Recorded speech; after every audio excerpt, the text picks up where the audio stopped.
Jungle.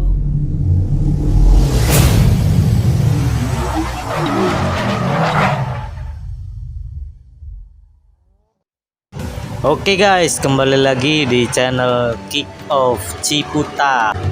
Kali ini kita kedatangan mobil Vitara ya, dia mau spuring. Oke, kita lihat proses spuringnya guys.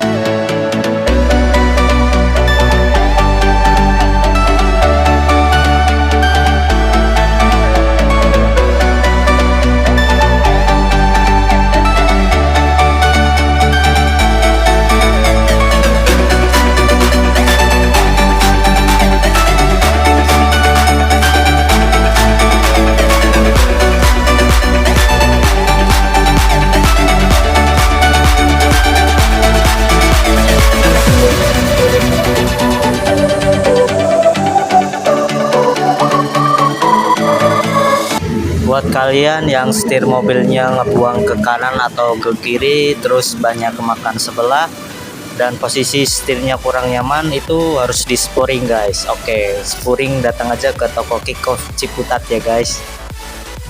Bang, fungsi spooring itu apa? Jadi fungsi spooring itu meluruskan keempat roda mobil ke posisi semula atau setelan pabrik ya, supaya saat berkendara itu setir dan mobil itu lurus ke depan, tidak ngebuang ke kanan atau ke kiri.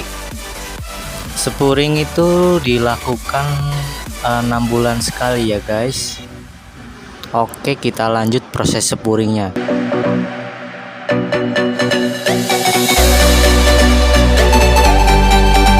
Dan untuk kalian yang mau ganti ban atau ganti velg, silahkan datang aja ke toko Kickoff Ciputat guys. Lokasinya di Jalan RE Martadinata nomor 25 depan Masjid Baitur Rahman guys. Oke, sampai di sini saja. Assalamualaikum.